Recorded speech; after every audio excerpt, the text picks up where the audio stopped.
Chapter 1. The Silent Crown. The castle did not breathe. Isolde learned this truth within her first hour behind its iron-bound gates.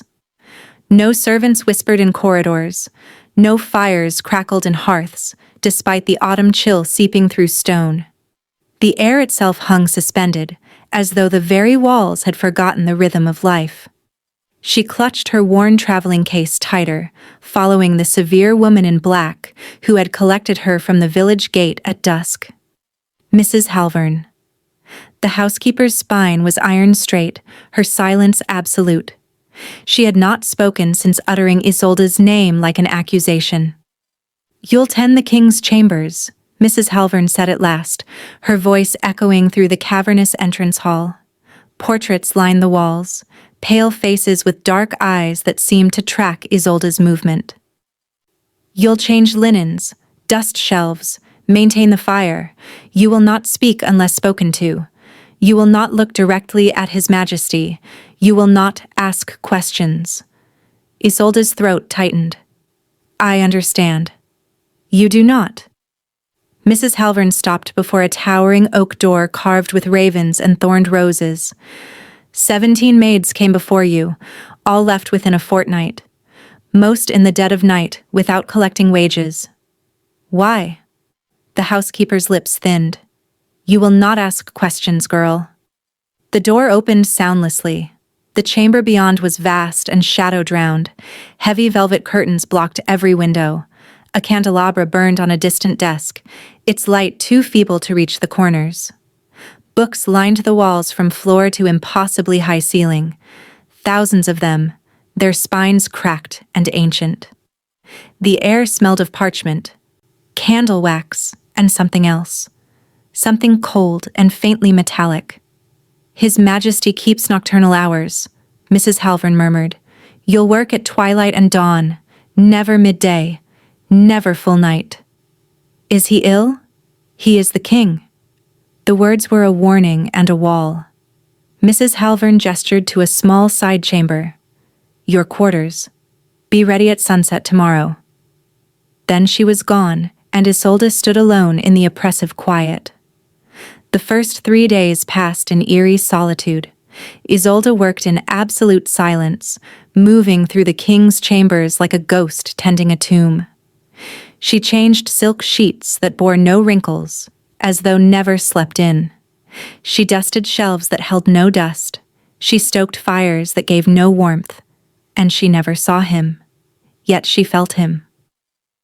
A presence that lingered just beyond perception, a coldness that moved through doorways after she passed, a shadow that fell across pages she'd just turned. Sometimes she entered a room to find a book open that had been closed. A chair moved. A glass of untouched wine that had not been there moments before. On the 4th evening, she found blood on the hearthstone. Just 3 drops, dark as garnets against the pale marble. Her heart hammered as she knelt with her cleaning cloth. The blood was still wet, still warm. She glanced toward the massive 4-poster bed draped in midnight velvet, its curtains drawn. "You're different from the others," Isolde gasped, spinning. He stood in the doorway, or perhaps he'd always been there, and her eyes had only now found him. Tall, impossibly so, wrapped in a black coat that whispered against the floor. His face was carved from marble and moonlight, sharp cheekbones, a mouth too perfect to be kind, eyes that gleamed like obsidian in the candlelight. Dark hair fell past his collar, unbound. He did not move, did not breathe. "Your Majesty." Isolde dropped into a curtsy, keeping her gaze lowered as instructed. Her pulse roared in her ears. The others ran. His voice was soft, cultured, and utterly void of warmth. "They felt what dwells here and fled like startled rabbits. Yet you remain." I need the position, sire." "Need." He tasted the word as though it were foreign. How pragmatic. Isolde dared a glance upward. He was watching her with an intensity that made her skin prickle. Not with fear, but something deeper. Something ancient and hungry and profoundly sad. You're not afraid, he observed. It was not a question. Should I be? A pause. Then, so quietly she almost missed it. Yes. He moved then, and it was wrong. Too fluid. Too swift. One moment he stood across the room, the next he was beside the hearth, looking down at the blood she'd been cleaning. His expression remained perfectly neutral, but something flickered in those dark eyes. Pain, perhaps. Or resignation. You've seen this. Again, not a question. Yes, sire. And you did not scream. Did not run to Mrs. Halvern with tales of horror. Isolde straightened slowly, meeting his gaze despite every instinct screaming to look away. I've worked in a physician's household, Your Majesty. Blood does not frighten me. It should. He turned fully toward her, and for the first time she saw how pale he was. Not the pallor of illness, but of something fundamentally other. Like snow. Like death. Do you know what I am, girl? Her mouth was dry. The servants say you are cursed. A kind word for it. His smile was bitter and brief. What is your name? Isolde, sire. Isolde. He repeated it softly, as though learning a forgotten language. You may go. I'll not require service tonight. She should have fled, should have curtsied and escaped into the warm safety of the servants' quarters. Instead, she found herself speaking. The fire is nearly dead, Your Majesty, and you've not eaten. His eyes snapped to hers, and for a heartbeat, they burned with something terrible and vast. I do not eat, Isolde. The way he said her name, like a caress and a goodbye, sent ice down her spine. Then what do you do, sire, in this tomb of a castle, with your locked doors and drawn curtains and rooms that know no living footsteps? I endure. The word fell like a stone into still water. I have endured for 300 years. I will endure for 300 more. He turned away, dismissing her. But Isolde saw what he did not hide quickly enough, the unbearable weight in his shoulders, the infinite weariness of a man who had long ago stopped counting the days. She understood, suddenly and completely, why the other maids had fled. Not because he was a monster, but because he was so terribly, eternally alone. Chapter 2. The Forgotten Hunger.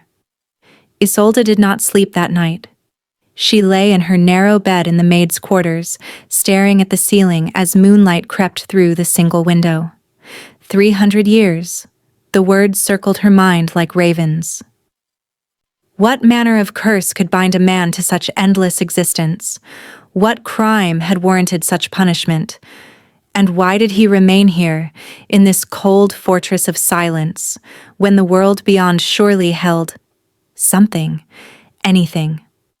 When twilight came, she rose and dressed in her simple gray uniform. Her hands trembled slightly as she pinned her dark hair back. She told herself it was exhaustion. She told herself she was foolish to return to those chambers. She went anyway.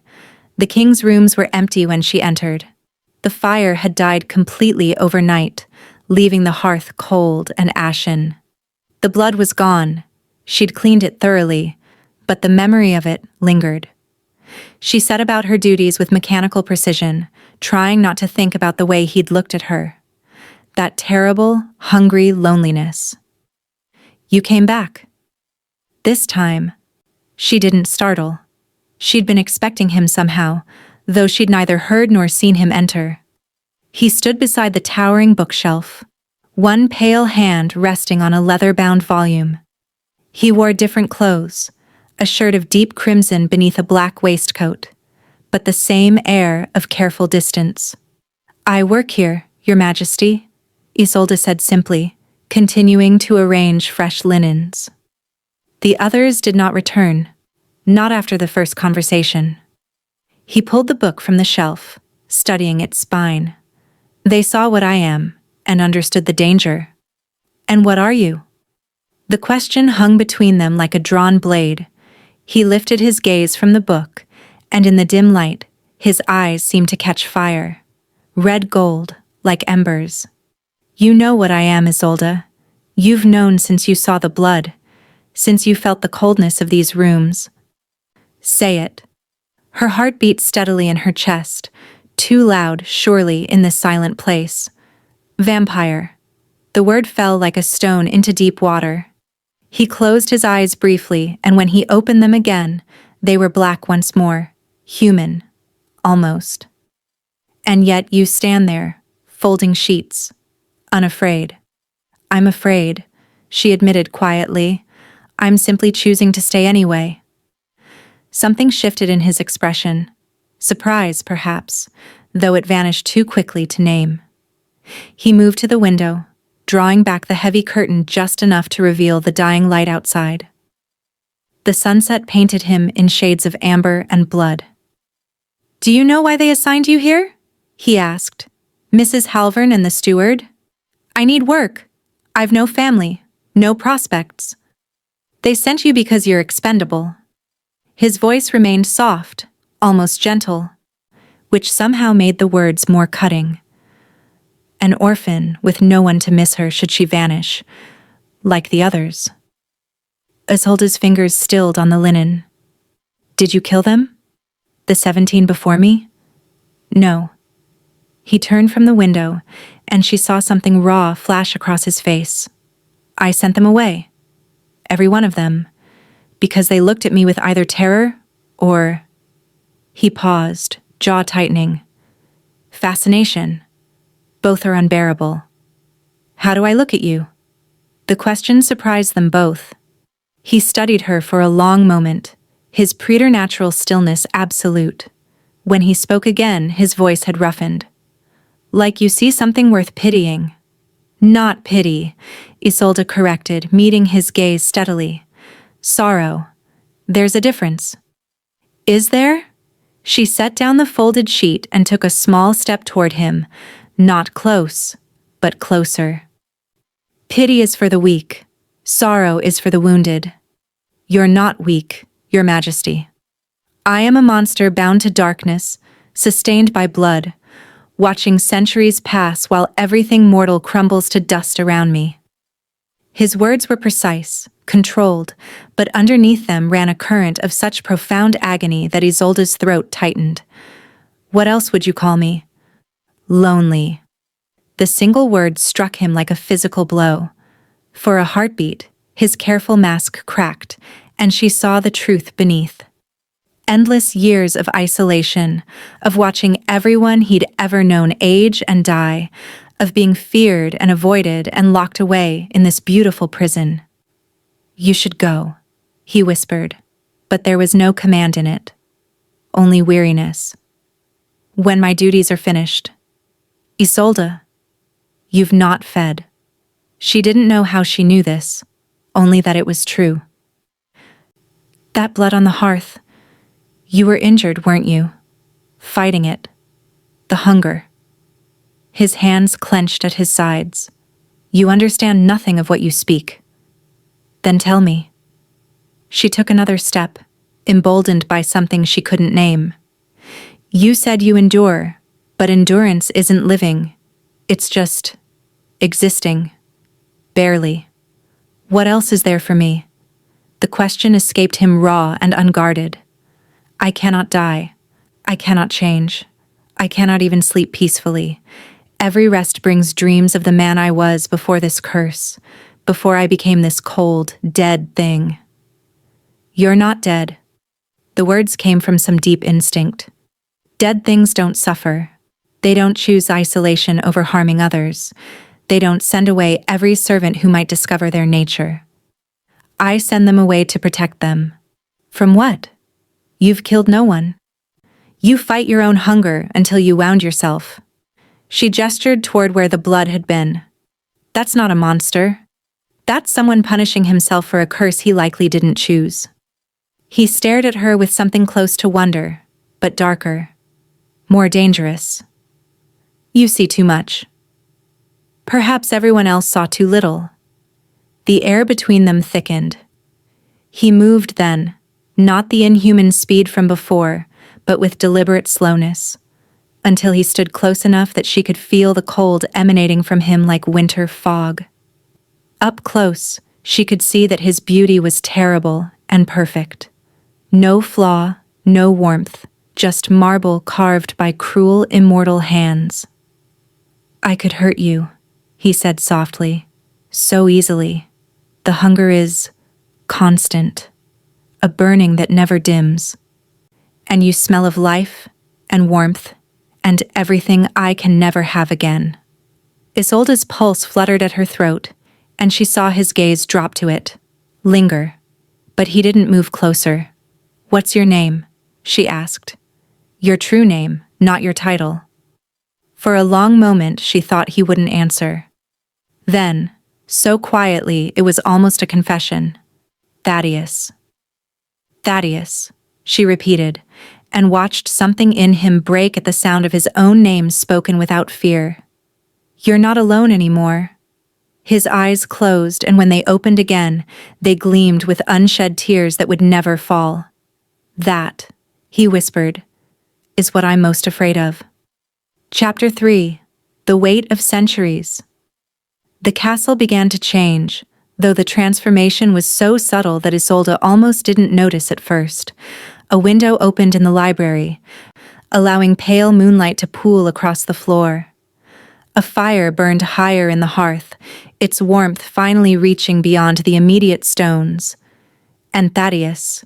She thought of him by his name now, though never spoke it aloud except once.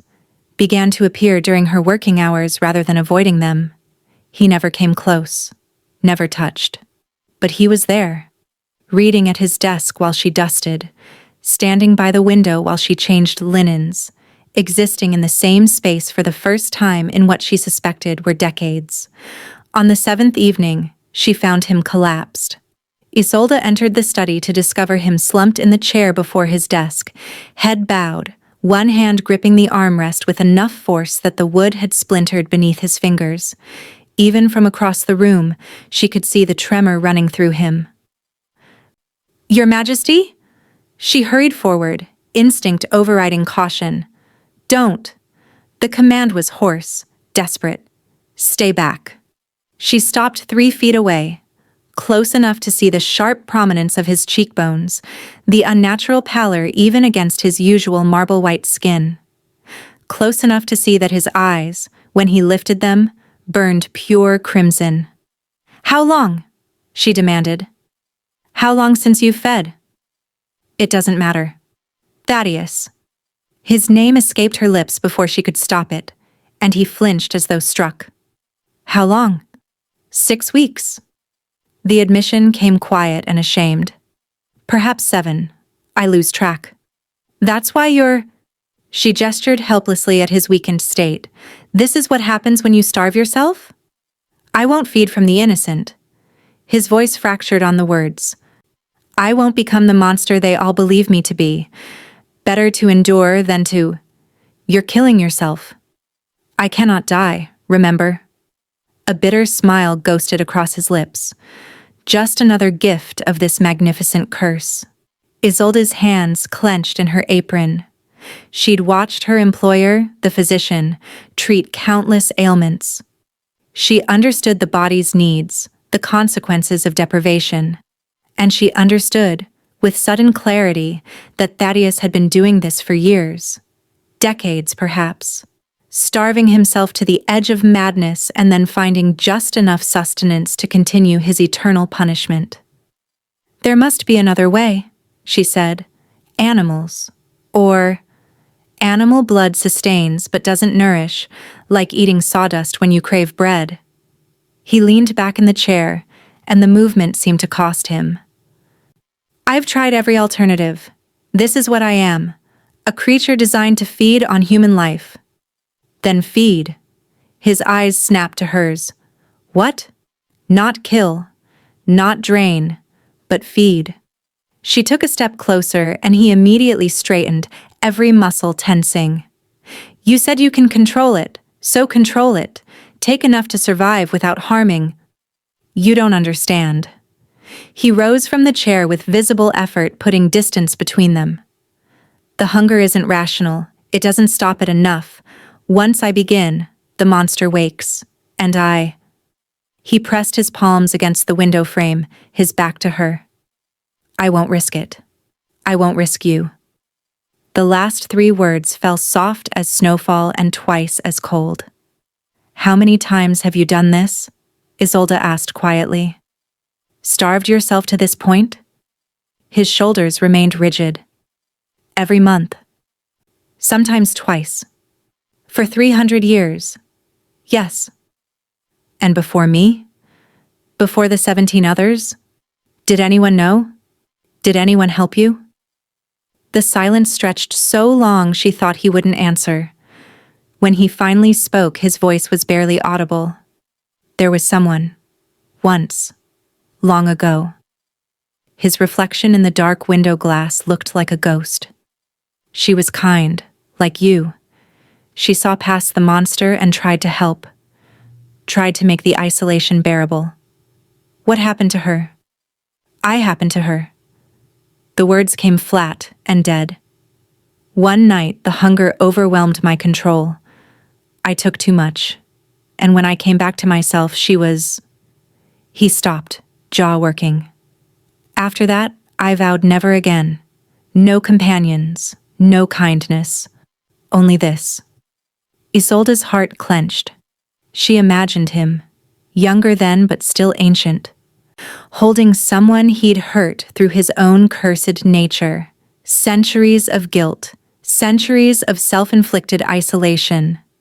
That's why you send the maids away, she said, not to protect them from the monster, to protect yourself from caring. He turned slowly, and the raw agony in his expression stole her breath. If I care, I destroy. It's what I do. It's all I'm capable of now. I don't believe that. Then you're a fool. But there was no heat in the words. Only exhaustion. Isolde moved before she could reconsider, crossing the space between them until she stood directly before him. This close, she could feel the unnatural cold radiating from his skin, could see the fine tremor in his hands that he fought to control. I've been here 2 weeks, she said steadily. You've known what I am. Mortal, vulnerable, everything you supposedly crave. And yet you've done nothing but push me away. That's not a monster, Thaddeus. That's a man with more honor than most I've met who still draw breath. Honor doesn't feed the hunger? His gaze dropped to her throat again, pupils expanding. And you're making this extremely difficult. Good. She didn't step back. You've had 300 years of easy isolation. Maybe it's time for something difficult.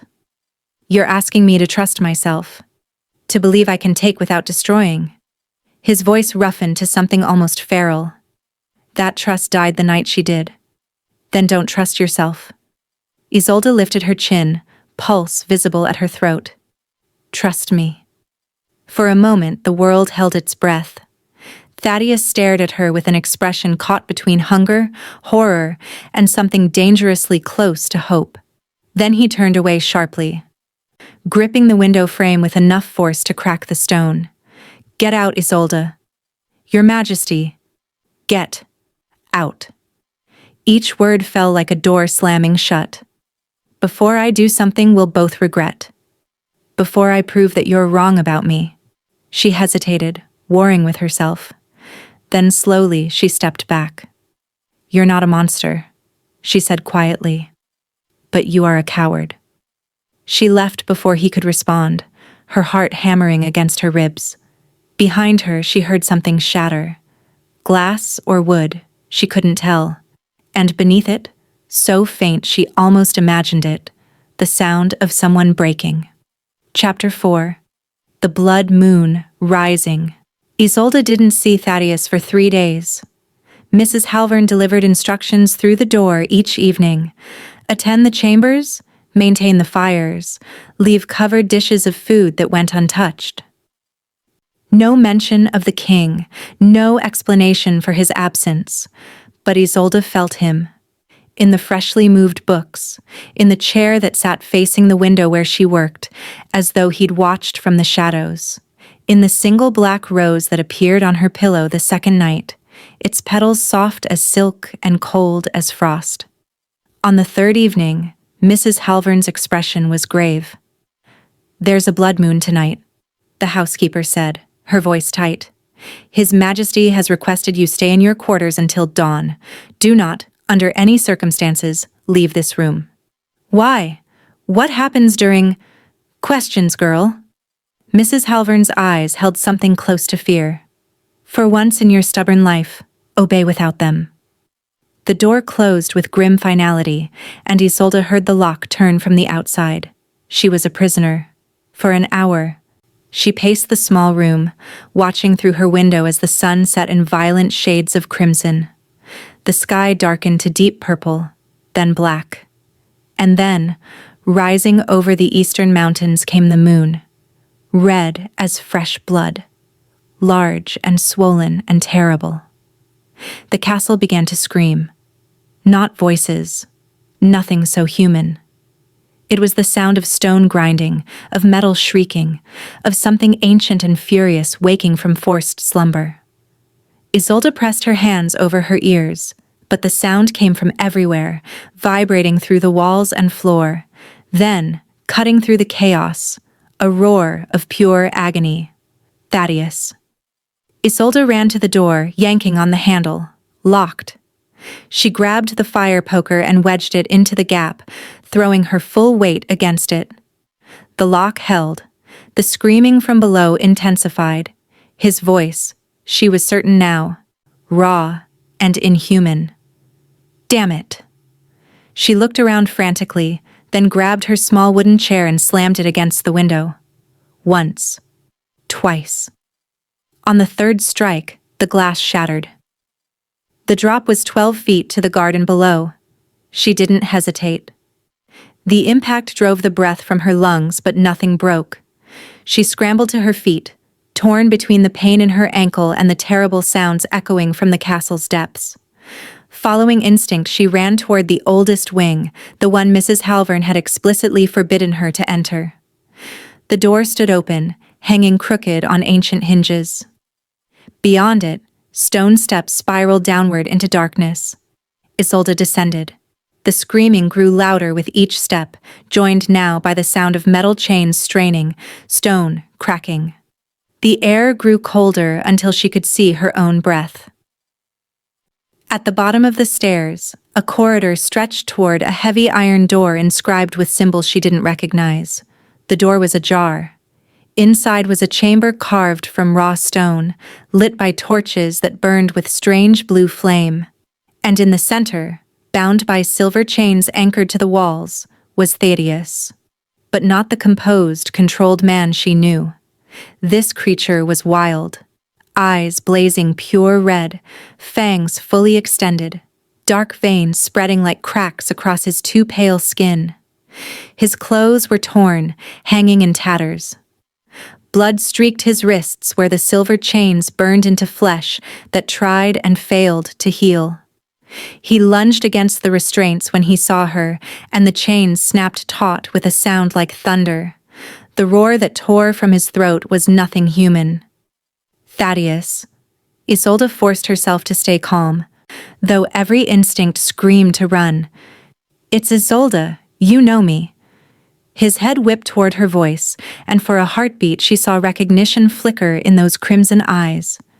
Then it was swallowed by hunger, vast, mindless, all-consuming. "You shouldn't be here." The words came distorted through fangs, barely intelligible. "Run. Please. I'm not leaving you like this." "The blood moon." He convulsed, chains rattling. "Makes the hunger uncontrollable. I'll kill you. Another scream tore through him, and she saw his body begin to change, bones cracking, muscles tearing and re-knitting. "Please. Go." Isolde looked at the chains, at the ancient symbols carved into the walls. This was a prison, one he'd created for himself, locking himself away during the blood moon to protect others from what he became. 300 years of this. Once a month, alone in the darkness, fighting his own cursed nature until dawn. "How long does it last?" she asked. "Until sunrise." His voice was fracturing, human words giving way to growls. 6 hours. Run, Isolde. Before I break free. Before I... The right-hand chain cracked, stone crumbling where it was anchored. He froze, staring at the damaged restraint with something close to terror. No. No, no, no. He pulled against the other chains desperately, as though he could secure himself through will alone. "The moon is stronger this time. I can't. I won't be able to. Then I'll stay." Isolde moved around him in a wide circle, examining the chains. 3 remained intact. 1 was failing. "Are you insane?" He tracked her movement with predator eyes. "I will drain you dry and not remember it until you're a corpse at my feet. I've seen it happen. I've done it. Not to me." She found the weakened anchor point and began piling broken stones around it, trying to reinforce it. "You're stronger than this, than the curse." "I'm not." The confession ripped from him like a wound exposed. "I'm exactly what they made me, a monster who feeds on death. And you." His eyes locked on her throat, on the pulse beating there. "You smell like everything I've denied myself, like life and warmth and..." The second chain snapped. Thaddeus went utterly still. Then, slowly, he lifted his gaze to hers, and she saw the man disappear beneath the beast. "Run," he whispered one final time. The third chain cracked.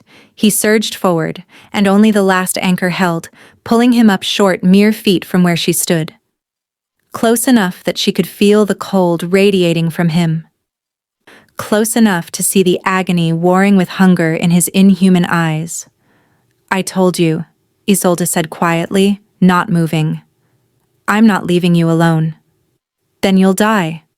"Or," she said, reaching up to unfasten the high collar of her dress, exposing the pale column of her throat, "you'll learn that you can feed without killing, that you can take what you need and stop, that you're not the monster you believe yourself to be." His eyes fixed on her bared throat, pupils blown wide. "Isolde." The final chain began to crack. "Trust me," she whispered, and the world exploded into darkness and hunger and the sound of breaking stone. Chapter 5. The Taste of Dawn. The chain shattered. Thaddeus moved with inhuman speed, and suddenly Isolde was against the cold stone wall, his body caging hers, his face inches from her throat. His breath, cold, unnecessary, ghosted across her skin. Every muscle in his frame trembled with the effort of restraint. Last chance. His voice was barely recognizable, more growl than speech. "I can't stop once I..." "Yes, you can." Isolde forced herself to remain still, though her heart hammered wildly. "You've stopped before. With her. You pulled back eventually, which means you can control it. You just have to trust." "I killed her." The words tore from him. "My control failed, and she died in my arms, and I won't. I can't. I'm not her." Isolde lifted one hand slowly, carefully, and placed it against his chest. Where a heartbeat should have been, there was only stillness. "And you're not the same man you were then. 300 years of choosing isolation over safety, starvation over satisfaction. That's control, Thaddeus. That's strength." His eyes squeezed shut, and when they opened again, they were pure crimson fire. "The moon won't let me stop. The hunger is too..." "Then I'll stop you." She said it with a conviction she didn't entirely feel. "I'll tell you when it's enough, and you'll listen, because beneath this curse you're still a man who would rather suffer than harm an innocent." "You're gambling your life on that belief?" "Yes." For one suspended moment the world held its breath. Then Thaddeus made a sound between a sob and a snarl, and his mouth descended to her throat. The first touch was gentle. Impossibly so, given the hunger raging through him. His lips brushed across her pulse point, cold as winter frost. She felt him shudder, felt the tremor run through his entire body. "I'm sorry," he whispered against her skin. "I'm so sorry." Then his fangs pierced flesh, and Isolde gasped. Pain, sharp and bright, gave way almost immediately to something else. A strange floating sensation, as though her body had become untethered from the world. Warmth spread from the puncture site, languid and disorienting. She felt his mouth seal over the wound, felt each pull of blood like a tide being drawn from her veins, and beneath it all, she felt his agony, his desperate attempt to control what the curse demanded he surrender to. Each swallow was a battle. Each moment he continued was a war fought in silence. Her hand, still pressed to his chest, felt him grow less cold. Felt something almost like life return to that still form. Time became meaningless. Seconds or minutes or hours, she couldn't tell. Her vision began to blur at the edges, gray creeping in. Her legs weakened, and only his arm around her waist kept her upright. "Thaddeus." Her voice came distant, dreamlike. That's enough." He didn't stop. Couldn't stop. The hunger had him now, the curse fulfilling its cruel purpose. "Thaddeus." Stronger this time, though it cost her. "Stop." A shudder ran through him, but the pulling continued. Her heartbeat slowed, fluttering weakly. The gray at the edges of her vision darkened to black. With the last of her strength, Isolde lifted her other hand and touched his face. "Please," she whispered, "come back to me." He froze. For a terrible heartbeat, nothing happened. Then, with a sound of pure anguish, he tore himself away from her throat. Blood, her blood, stained his mouth as he staggered backward, eyes wide with horror. Isolde's legs gave out. She slid down the wall, hand pressed weakly to the wound at her neck. The world spun sickeningly, but she was alive, conscious, aware. And Thaddeus stood across the chamber, shaking violently, staring at his bloodied hands as though they belonged to someone else. "No." The word broke from him. "No, no, no. What have I done? What did I—" His gaze snapped to her, taking in her pallor, the blood seeping between her fingers, the way she struggled to focus. "Isolde." He was beside her in an instant, hands hovering over her but not touching, as though afraid he'd shatter her completely. "I'm all right," she managed, though speaking felt like moving through water. "See? Still alive. I almost killed you. I felt your heart slowing and I couldn't. The hunger wouldn't." He made a choked sound. "Why did I think I could control it? Why did you let me—" "Because you did control it." She let her hand fall from her neck, revealing the wound. 2 puncture marks, bleeding sluggishly but not arterial. Survivable. You stopped. When I asked, you stopped. You were dying. But I didn't die. She managed a weak smile. You heard me through the hunger, through the curse. That's what matters. Thaddeus stared at her as though she were speaking a foreign language.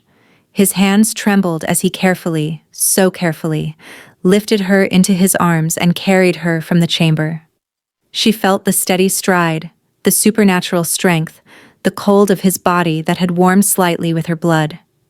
He brought her to his chambers and laid her on the silk-covered bed with a gentleness that contradicted everything he believed himself to be. Then he disappeared and returned moments later with bandages, a basin of water, and hands that wouldn't stop shaking. "Let me." He knelt beside the bed, cleaning the wound with methodical precision. The blood moon's light streamed through the window, still red but fading towards silver as dawn approached. "I'm so sorry, Thaddeus." Isolde caught his wrist, stilling his movement. "Stop apologizing for surviving." His eyes met hers, no longer crimson but returning to their dark, fathomless depths. "I used you. Hurt you. Exactly what I swore I'd never—" "You fed. And you stopped." She squeezed his wrist gently. That's more control than you've given yourself credit for in 3 centuries. I could taste your life draining away, feel your heartbeat weakening. And still I couldn't. His jaw clenched. The curse is stronger than my will. I'm weaker than I believed. Or, Isolde said quietly, you've been fighting alone for so long that you forgot what it's like to have someone fight alongside you. He finished bandaging her neck in silence, but she saw the war raging behind his eyes, disbelief, self-loathing, and buried beneath it all, so faint she might have imagined it, the smallest spark of hope. Outside, the blood moon finally set, and the first rays of dawn painted the sky in shades of gold. Thaddeus collapsed into the chair beside the bed, head in his hands. You should have run, he whispered. I know, Isolde replied, her eyes already drifting closed from blood loss and exhaustion. But I'm terrible at following orders. She heard him make a sound, half laugh, half sob, and then she heard nothing at all as sleep claimed her. Chapter 6. Wounds That Speak. Isolde woke to the sensation of cold fingers checking the pulse at her wrist. Her eyes fluttered open to find Thaddeus sitting in the same chair beside the bed, looking as though he hadn't moved in hours. His clothes had been changed, no longer torn and blood-stained, and his hair was tied back, revealing the sharp angles of his face. But his expression remained haunted, and his touch on her wrist was feather-light, as though she might break. How long? Her voice came hoarse. 14 hours. He withdrew his hand immediately. Mrs. Halvern brought broth and bread at midday. You should eat. Isolde pushed herself upright slowly, testing her strength. Weak, but not dangerously so. The wound at her neck pulled slightly, bandages clean and fresh. Someone, him, she realized, had changed them while she slept. You stayed, she observed. He looked away. I needed to ensure you survived, that my failure didn't prove fatal. It wasn't a failure. You stopped when I asked. I nearly drained you dry. The words burst from him with sudden ferocity. Your heart was barely beating, your skin was gray. I felt you slipping away, and the hunger still demanded more. If you hadn't touched my face, hadn't spoken. He stopped, jaw working. You put your faith in a monster, Isolde, and you nearly paid with your life. She studied him carefully. The rigid set of his shoulders, the way he wouldn't meet her eyes, the self-loathing that radiated from him like cold from winter stone. What happened to her? Isolde asked quietly. The woman you hurt. What was her name? His hands clenched in his lap. This isn't... Tell me, please. For a long moment. Silence. Then, so quietly she almost missed it. Catherine. Her name was Catherine. Was she a servant? Like me? A companion. The word came heavy with old pain. In the early years of the curse, I hadn't yet learned to isolate myself. She was kind and curious, and she befriended me despite my nature. She knew what I was. She insisted on staying. His voice fractured. Just like you. Isolde waited, sensing there was more. The blood moon came, as it always does. I chained myself, warned her to stay away. But I'd fed more regularly then. I thought I had control. When the hunger rose, she tried to help, offered herself, as you did. He finally looked at Isolde, and his eyes were ancient with guilt. I drank too deeply. By the time I realized, she was dying. She took 3 days to pass, conscious for most of it, in pain. I sat with her, and she forgave me even as she bled out. That's why you starve yourself, Isolde said, understanding clicking into place. Why you push everyone away? You're still punishing yourself for her death. I killed her through my weakness. I deserve... She forgave you. The words stopped him cold. She forgave you, Isolde repeated firmly. And she wouldn't want you suffering for 300 years because of one tragic mistake. Would she? That's not... He stood abruptly, pacing to the window. You don't understand. The curse doesn't care about intent or remorse. It makes me a killer. Her forgiveness doesn't change what I am. No, Isolde agreed. But maybe it's time you stopped defining yourself by your worst moment. He braced his hands against the window frame, and she saw the fine tremor running through him. Last night proved I haven't changed. The hunger still controls me. Last night proved you could stop when asked, that you could feed without killing. She swung her legs over the side of the bed carefully. Catherine's death was a tragedy, but you learned from it. You've spent 3 centuries ensuring it never happens again. At some point, that has to mean something. It means nothing if I repeat the same mistake. He turned to face her, and his expression was raw. You could have died, Isolde. You almost did. And I... His voice broke. When I realized how close I'd come to losing you, I wanted to walk into the sunrise and let it end me. The confession hung in the air between them. But you didn't, Isolde said softly. No, because despite everything, I'm too much of a coward to even grant myself that escape. Bitter self-recrimination colored every word. 300 years of existence, and I can't even manage a proper ending. Isolde stood, ignoring the wave of dizziness, and crossed to him. He immediately stepped back, maintaining distance.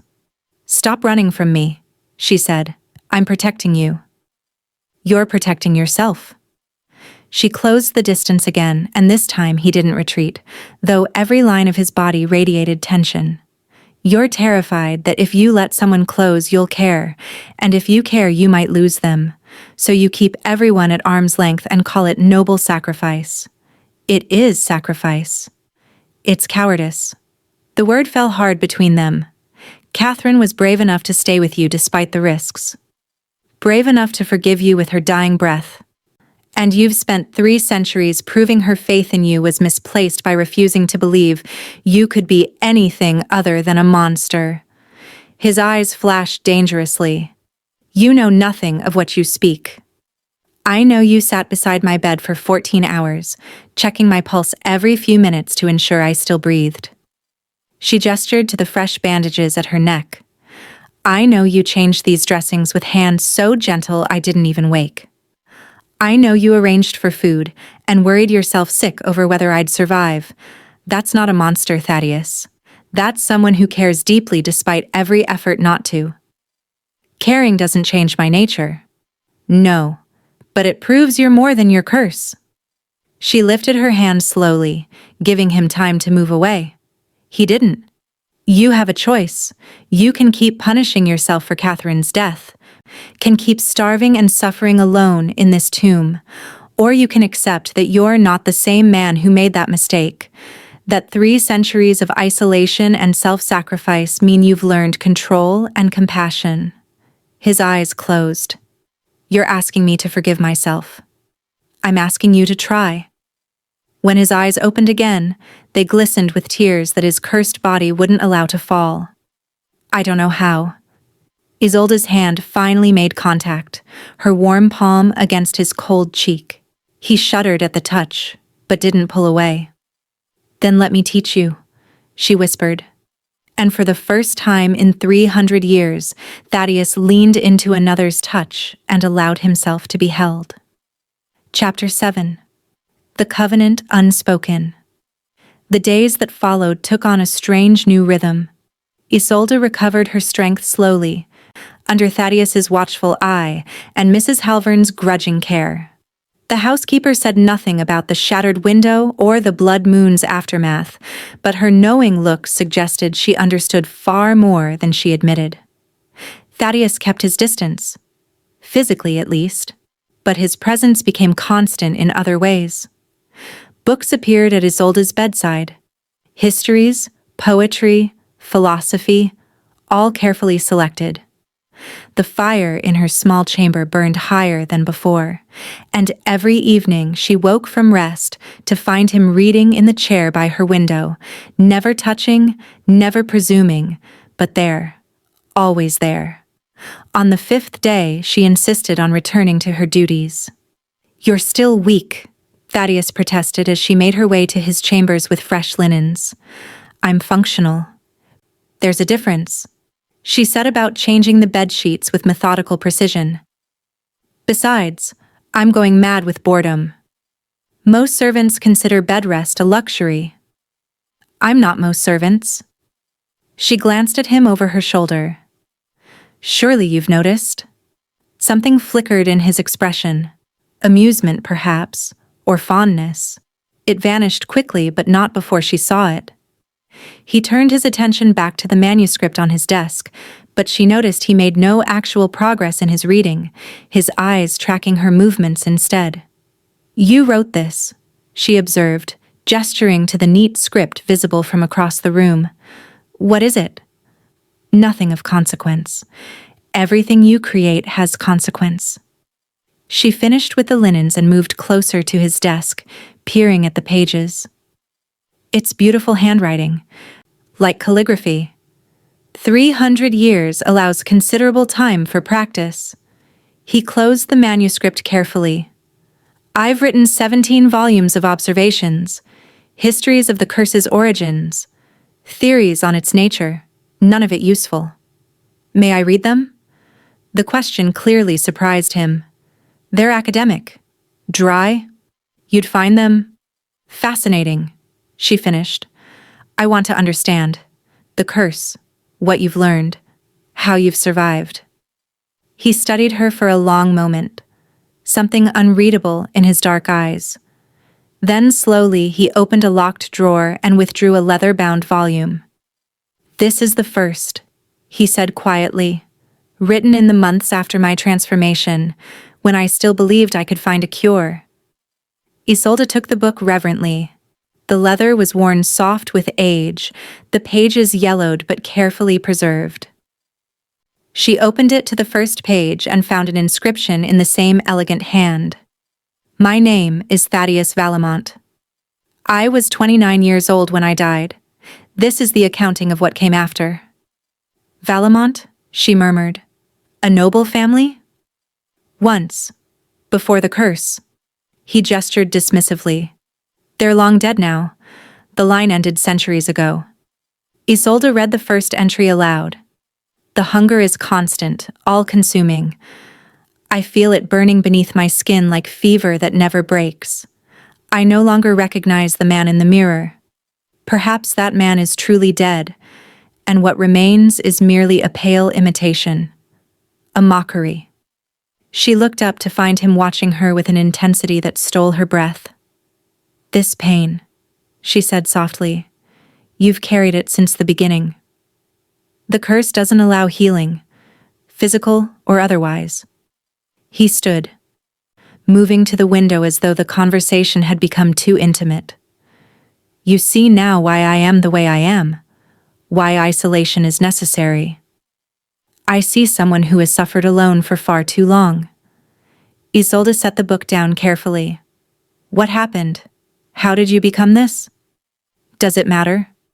"Yes." He remained silent for so long she thought he wouldn't answer. When he finally spoke, his voice was distant, lost in memory. "There was a woman, not Catherine, before her. A sorceress of considerable power and even greater cruelty. I was young, arrogant, a lord with wealth and influence. She came to my estate seeking shelter, and I refused her. Turned her away into a storm." His jaw tightened.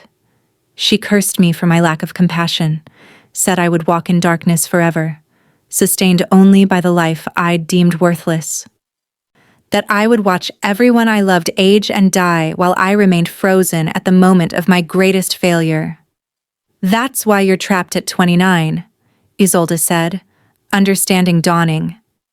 Frozen at the age you refused her kindness. Poetic, isn't it? My punishment reflects my crime. I lacked compassion for a stranger, So now I'm forced to crave the lifeblood of strangers to survive. I thought myself above others, so now I'm truly apart from humanity. Forever. Have you tried to find her? To break the curse? For the first 50 years I searched. He turned from the window and his expression was ancient with old pain. She vanished. Whether dead or simply uninterested in my redemption, I never discovered. Eventually, I accepted that this is my existence, eternal punishment for a moment of cruelty. Isolde crossed to him slowly. Refusing shelter in a storm was wrong, but 300 years of suffering seems excessive payment for one mistake. Tell that to the sorceress. I'm telling you. She stopped just outside of arm's reach. At some point, the punishment has to end, not because you've earned forgiveness, but because holding on to that moment of cruelty only gives it more power. I am what she made me. No, Isolde said firmly. You were what she made you. But every day since, every choice to isolate rather than hurt, to starve rather than kill, those were yours. You've become something different through sheer force of will. Different doesn't mean redeemed. Maybe not, but it means capable of redemption. She took the final step, closing the distance between them. This close, she could see the fine details of his inhuman beauty, the impossible smoothness of his skin, the faint glow in his dark eyes, the way he didn't quite breathe. The blood moon proved you could control the hunger with help. What if that's the key? Not isolation, but connection? Connection leads to caring. Caring leads to loss. I can't. His voice roughened. I won't survive losing someone else. You won't survive continuing as you have been either. You're existing, Thaddeus, not living. And there's a difference. He lifted his hand slowly, as though moving through water, and touched the bandage still visible at her throat. The gesture was achingly gentle. I marked you, he whispered, stained you with my curse. You saved yourself, she corrected, and allowed me to help. That's not a stain. It's a covenant. A covenant, he tested the word, between a damned creature and a mortal woman who should know better than to offer herself as salvation. I'm not offering salvation. Isolde covered his cold hand with her warm one. I'm offering companionship. There's a difference. His eyes closed, and she watched the war play across his features. 300 years of isolation warring against one fragile moment of connection. When he opened his eyes again, they held something she'd never seen before. Tentative, terrifying hope. Stay, he whispered, not as a servant, not as a sacrifice. Just stay. Yes, she breathed. And when he pulled her into his arms, carefully, reverently, as though she were something precious, she felt the first crack in the ice that had encased his heart for 3 centuries. Outside, the sun set, and, for the first time, darkness didn't feel like a prison. Chapter 8. When Monsters Learn to Hope. The change was subtle at first. Thaddeus began joining Isolde during her evening duties, no longer simply watching from shadows but actively present. He would read passages from his manuscripts aloud, his voice rich and measured while she worked. Sometimes he'd pause and ask her opinion. What did she think of this theory? Did that observation seem sound? As though her thoughts mattered. As though she were an equal rather than a servant. Mrs. Halvern noticed, of course. The housekeeper's disapproval radiated in icy waves, but she said nothing. Perhaps she understood that something had shifted beyond her influence, or perhaps she simply recognized the futility of interference. 3 weeks after the blood moon, Isolde found a dress laid across her bed. It was midnight blue velvet, elegant but not ostentatious, with silver embroidery at the collar and cuffs. Far too fine for a maid's wardrobe. His Majesty requests your presence in the library at sunset, Mrs. Halvern said from the doorway, her expression unreadable. You're to wear that. I don't understand. You don't need to understand. You need to obey. But there was something almost like approval in the older woman's eyes. Go on, girl. Don't keep him waiting.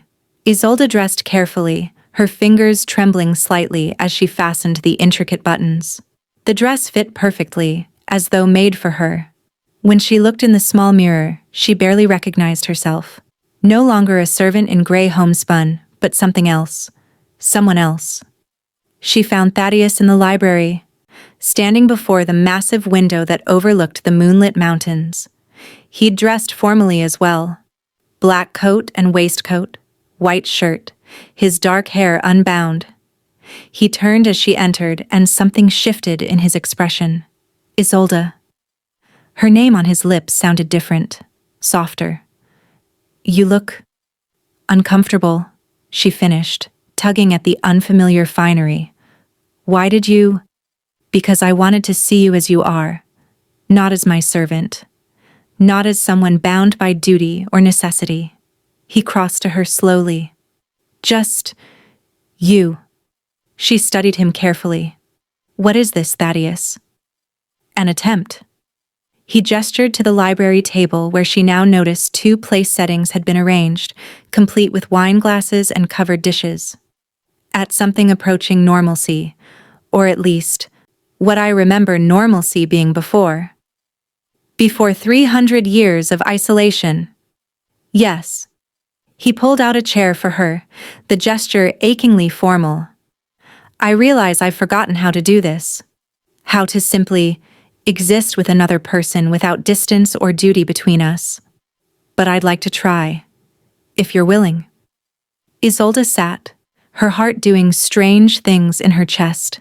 Thaddeus took the seat across from her and lifted the covers from the dishes, revealing bread, cheese, fruit. Simple fare, but arranged with care. You don't eat, she observed. No. But I remember the ritual, the companionship. He poured wine into her glass with steady hands. I thought perhaps I might recall what it felt like. To simply be. They sat in comfortable silence for a moment. Then Isolde asked the question that had been building for days. What do you want? Thaddeus? Not in grand terms of redemption or breaking the curse, just in the small moments. What do you want? He stared at his empty plate for so long she thought he wouldn't answer. When he finally spoke, his voice was barely audible. I want to watch you eat without feeling hunger. I want to hear you laugh without fearing I'll destroy the moment. I want to... He paused, jaw working. I want to touch you without wondering if I'm stealing warmth from something too fragile to spare it. The raw honesty stole her breath. You're not stealing anything I'm not freely giving. That's what makes it worse. His eyes met hers, and they were ancient with longing. You give so freely, and I can offer nothing in return. No future, no warmth, no life. Just this endless existence in darkness. You offer yourself, Isolde said quietly. Your stories, your thoughts, your presence. That's not nothing. It's less than you deserve. Let me decide what I deserve. She reached across the table, and after a moment's hesitation, he took her hand. His skin was cold as marble, but his grip was gentle. I'm not Catherine. I'm not some tragic figure doomed to sacrifice myself for your redemption. I'm just someone who sees who you are beneath the curse and chooses to stay anyway. Why? The question broke from him. Why choose this? Choose me? Isolde considered the question seriously. Because loneliness is a terrible burden to bear alone. Because you're the most interesting person I've ever met. Because when you read to me, your voice makes words sound like music. She smiled slightly. And because for 3 centuries, you've believed yourself irredeemable. And someone needed to prove you wrong. Something cracked in his careful composure. He stood abruptly and moved to the window, shoulders rigid. You're making me hope, Isolde. And hope is dangerous for someone like me. Why? Because hope means believing in a future. And I have no future. only an endless present. He pressed his palms against the window glass. What happens when you age and I remain unchanged? When you're 30, 40, 60, and I'm still frozen at 29? What happens when you realize you've wasted your mortal life on a creature who can never give you children, or warmth, or a normal existence? Then I'll have spent my life with someone who makes me feel less alone, Isolde said, coming to stand beside him. That doesn't sound like a waste to me. You say that now. I'll say it then, too. She touched his arm, and he turned to face her. You're not responsible for my choices, Thaddeus. I know what you are. I know the limitations. And I'm choosing this anyway, because somehow, in this dark castle with its cold corridors and silent rooms, I've found something I didn't even know I was looking for. What? Home. The word hung between them like a spell. Thaddeus stared at her as though she'd spoken in an incomprehensible language, his dark eyes wide with wonder and disbelief. You can't mean that, he whispered. I do. She stepped closer until they were nearly touching. You've spent 300 years believing you were a monster. But monsters don't agonize over every drop of blood taken. They don't write 17 volumes trying to understand their curse. They don't stay with wounded maids for 14 hours, checking their pulse to ensure they still breathe. Isolde, you're not what she made you, Thaddeus. You're what you chose to become despite her curse, and that's someone worth staying with. He lifted his hands slowly, framing her face with a touch so gentle it felt like worship. If I allow myself to hope, to care, and I lose you, you won't lose me to your curse, she said firmly. If you lose me, it'll be to time and age and the natural order of things, and that's a risk every mortal takes when they care for someone. But I'm not mortal. I'll have to watch you fade while I remain. Then we'll have whatever time we have, and we'll make it enough. She covered his hands with hers. Isn't some happiness better than eternal isolation? For a long moment he simply looked at her. Then, slowly, he leaned down and pressed his forehead to hers. Not a kiss, not yet, but something equally intimate, a moment of pure connection. You're going to break my heart, he whispered. Probably, Isolde agreed, but at least you'll remember what it feels like to have one. And standing there in the moonlight, surrounded by books and silence and 300 years of loneliness, Thaddeus finally allowed himself to hope.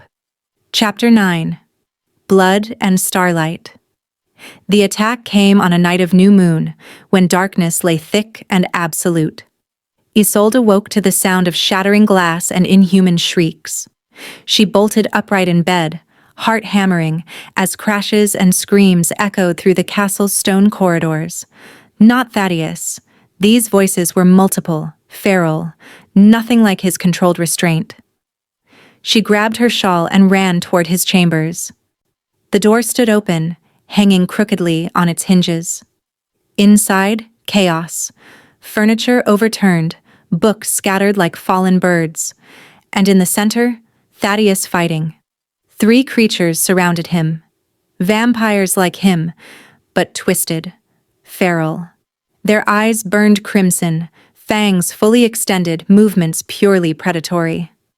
One lunged and Thaddeus moved with inhuman speed, catching the attacker and hurling him through the already shattered window. Stay back! Thaddeus's command cut through the chaos as he spotted Isolde in the doorway. But the second attacker had already noticed her. It turned, those burning eyes fixing on her throat, and smiled with too many teeth. Fresh blood, it hissed, mortal, sweet. It moved, and Isolde had no time to run, but Thaddeus was faster. Suddenly between them, his hand wrapped around the creature's throat. Eyes blazing with fury she'd never seen before. Touch her, he said quietly, voice colder than death, and I will end you slowly. Thaddeus Valamont. The third attacker spoke, this one female, slightly more human in appearance. We wondered if the rumors were true, the ancient lord who'd locked himself away, who'd gone soft, weak. Leave. Each word fell like a death sentence. Now. We came to recruit you. The female circled slowly, keeping distance. The covens are rising. We're tired of hiding, of pretending to be less than we are. Join us. Help us take back the night. I want nothing to do with your wars. Because of her? The female's gaze slid to Isolde with contempt. You've made yourself a pet human. How pathetically domestic. Thaddeus's hand tightened on the captured vampire's throat, and the creature made a choking sound. I said, leave. You can't fight us all, old one. Not if you're protecting her. What happened next occurred too fast for mortal eyes to track. Thaddeus released the captured vampire, moved in a blur, and suddenly all three attackers were pinned against the far wall by some invisible force. His hand was extended, and Isolde realized with shock that he was using some kind of power, raw force that held them immobile. I am Thaddeus Valamont, he said softly, dangerously. I was ancient when your makers were born. I have walked in darkness for 300 years, and I have forgotten more about power than you will ever learn. If you return to this place, if you threaten what is mine, I will teach you precisely why the old ones are feared. The force released, and all three attackers fled, through windows, through doors, disappearing into the night with supernatural speed. Silence crashed down. Thaddeus remained standing in the center of the destroyed room, breathing heavily though he didn't need breath, his entire body trembling with barely contained fury. When he turned to Isolde, his eyes were still blazing, not quite human. Are you hurt? The question came rough. No, I'm... She took a step forward, and he immediately raised a hand, stopping her. Don't. Not yet. I'm not... controlled. She could see it now. The way his hands shook, the way his fangs were still extended, the predatory tension in every line of his body. The violence had woken something in him that he usually kept locked away. Thaddeus. She kept her voice calm. You protected me. You stopped them. I nearly lost control. His voice fractured. When he looked at you, when I imagined him touching you, the rage was absolute. I wanted to tear them apart. I still want to. But you didn't. You sent them away. Because you're here. He turned away sharply. If you hadn't been, I would have killed them. Slowly. Viciously. And I would have enjoyed it. Isolde moved closer despite his warning, circling to face him. You're not a monster for feeling protective. For feeling rage when someone threatens something you care about. You don't understand. He looked at her with tortured eyes. The control I maintain, it's a thin veneer. Beneath it is 300 years of suppressed violence, hunger, fury. When it cracks, I become exactly what they expected. A killer. You became a protector, she corrected. There's a difference. Is there? He gestured at the destruction around them. Look what my protection caused. If there had been more of them, if they'd been stronger, I would have had to choose between restraint and your safety. And I would have chosen your safety every time, regardless of the bloodshed required. I would expect nothing less. She took his shaking hands in hers, ignoring their coldness. You think I don't know what you are? What you're capable of? I've seen you at your worst, Thaddeus, starving on the blood moon, fighting your own nature. And I've seen you at your best, gentle, thoughtful, agonizing over every choice. You're both, and I accept both. How? The question tore from him. How can you look at me and not see a killer? Because I also see the man who writes poetry, who reads to me in that beautiful voice, who arranged dinner not because he could participate, but because he wanted me to feel less like a servant and more like... She paused. What am I to you, Thaddeus? The question hung between them, heavy with meaning. He stared at their joined hands, his expression raw. Everything, he finally whispered. You're everything. My hope. My anchor.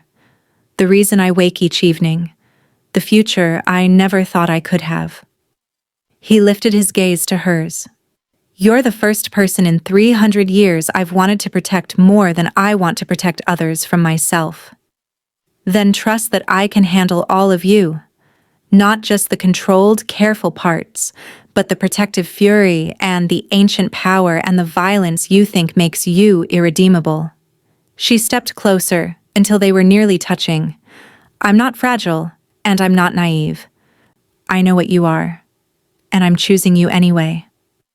They'll come back, he said quietly. The Covens. If word spreads that I've chosen a side by protecting a human, they'll see it as a declaration.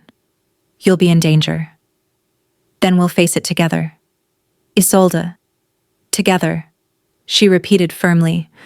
Or not at all. Choose. He pulled her against him suddenly, desperately, his arms encircling her with careful strength. She felt him shuddering, felt the 300-year wall finally crumbling completely. I choose you, he whispered into her hair. God help us both, I choose you. And standing in the ruins of his chamber, surrounded by evidence of violence and chaos, Isolde felt safer than she ever had in her life. Chapter 10. The Eternal Vow. The castle changed after the attack. Mrs. Halvern hired additional staff, men this time, former soldiers with scarred hands and watchful eyes. Protective wards were carved into door frames, ancient symbols that made Isolde's skin prickle when she passed them. And Thaddeus became both more present and more vigilant, never straying far from wherever she worked. You don't need to watch over me constantly, Isolde said one evening, finding him reading in the corridor outside her chambers again. Yes, I do. He didn't look up from his book. The Covens won't forget. They see you as weakness, as leverage. Then let them come. She sat beside him on the stone bench. You defeated 3 of them easily. There will be more next time. Stronger ones. Older ones. His jaw tightened. I can protect you from many threats, Isolde, but I'm not invincible. And the thought of failing you... He stopped, unable to finish. She took his cold hand in her warm one. What if there was a way to make me less vulnerable?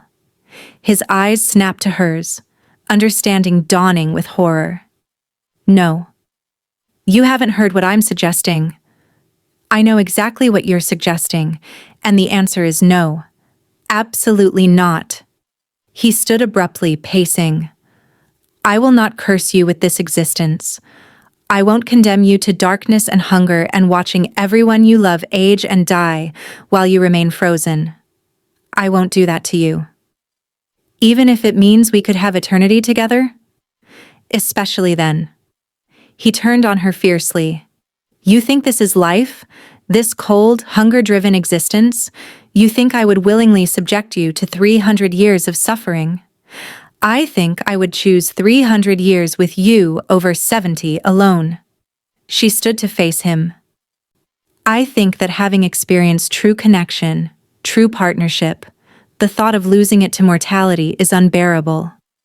You'll feel differently when... Stop. She cut him off firmly. Stop deciding what I'll feel. Stop protecting me from choices I'm capable of making myself. If I want to explore the possibility, that's my decision. I can't. His voice broke. I can't be responsible for doing to you what was done to me, for stealing your mortality, your warmth, your humanity. What if I'm offering them freely? Then I'm refusing. He gripped her shoulders gently. Isolde, listen to me. This curse is not a gift. It's not romantic immortality. It's endless hunger, eternal isolation, watching the world change while you remain frozen outside of time. You deserve better. You deserve life. Real, warm, mortal life. Children and grandchildren and a grave beside someone who loved you. I deserve a choice, she said quietly. And I'm choosing you. You don't know what you're asking? Then teach me. She cupped his face, forcing him to meet her gaze. Show me. Let me understand fully what this existence means. And then, if I still choose it, respect that choice. He closed his eyes in defeat. You're asking me to condemn you. I'm asking you to trust me. They spent the next weeks in intense study.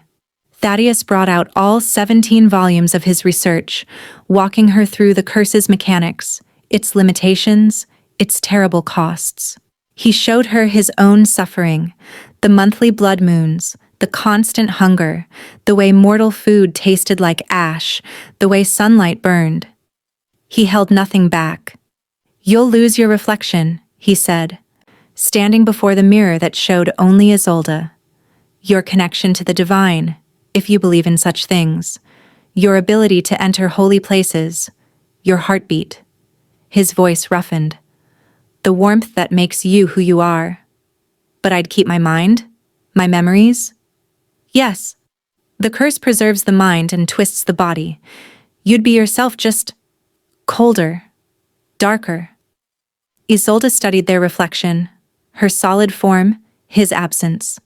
How is it done? The transformation? An exchange of blood. Mine into you, yours into me, until the curse recognizes a new host and splits itself. He turned away from the mirror. It's agonizing. The transformation takes 3 days. You'll feel like you're dying, because you are. And when you wake, you'll be this. He gestured at himself with bitter self-contempt. And we'd be bound? Together? Yes. The word came soft. The transformation creates a connection between maker and maid. You'd always be able to sense me and I you. We'd be... He paused. Eternal companions. That doesn't sound like a curse. Wait until the first blood moon. His expression was bleak. Wait until you feel the hunger claw through you, demanding life you don't want to take. Wait until you accidentally hurt someone and have to live with that guilt forever, because forever is literal now. Then tell me it's not a curse. But Isolde had made her decision. She'd seen his suffering, understood the costs, and still the thought of choosing mortality, of aging and dying while he remained unchanged, felt impossible. I want this, she said finally, after weeks of study and consideration. I want eternity with you, whatever that means, whatever it costs. Thaddeus looked at her with such profound sorrow that her heart ached. I won't be the one to do it. If you're truly certain, we'll find another. Someone who... No. She took his hands firmly. If I'm choosing this curse, I'm choosing it with you, not some stranger. You. Isolde, I love you. The words fell between them like a vow. I love you, and I want forever. And I'm not afraid of the darkness if you're in it with me. He stared at her as though she'd shattered his entire world. Then slowly he sank to his knees before her, pressing his forehead to their joined hands. I don't deserve you, he whispered. I don't deserve this gift you're offering. Good thing I'm not asking what you deserve. She knelt to face him. I'm telling you what I choose, and I choose you. I choose us. I choose eternity, if that's what's available. If I do this, if I transform you, there's no going back, no cure, no escape. You'll be bound to darkness forever. Then we'll face the darkness together. She kissed his forehead gently. Make me yours, truly, eternally. His arms came around her, holding her as though she were something infinitely precious and infinitely fragile. When? He asked against her hair. Tonight. Now. Before I lose my courage? Or you find another reason to refuse? He pulled back to look at her, and his eyes were wet with tears he couldn't shed. I love you. I should have said it before. I love you more than I've loved anything in 3 centuries. You brought light into this darkness, warmth into this cold tomb. You made me remember what it means to hope. Then give me forever to remind you. He kissed her then, the first true kiss, gentle and reverent and tinged with sorrow for what they were about to lose and joy for what they would gain. When he pulled back, his fangs were extended, eyes darkening. Last chance to change your mind. Never. Chapter 11. What Darkness Promises. The transformation began at midnight, under a sky without stars. Thaddeus prepared his chambers with meticulous care, fresh linens on the bed, water and cloths within reach, candles burning at intervals to provide light through what would come. He moved with the careful precision of someone performing a sacred ritual, or a terrible duty. Lie down, he said quietly, his voice steady despite the turmoil she saw in his eyes. Once it begins, you'll need to remain still. The fever will make you want to move, but movement only prolongs the suffering. Isolde settled onto the bed, her heart beating rapidly, perhaps its last days of rhythm. I'm ready. You're not. He sat beside her, taking her hand. But I'll be here through all of it, every moment. I won't leave you alone in the darkness. He rolled up his sleeve, revealing the pale expanse of his wrist. With a single claw-like nail, he opened a vein. The blood that flowed was darker than mortal blood, almost black in the candlelight. He held it to her lips. Drink, he commanded gently. Enough that you feel it burn. Isolde hesitated only a moment before pressing her mouth to the wound. The blood was cold, viscous, tasting of metal and something ancient she had no words for. It burned down her throat like liquid ice, spreading through her chest with supernatural chill. Enough, Thaddeus said, pulling away and quickly healing the wound. Now the second part.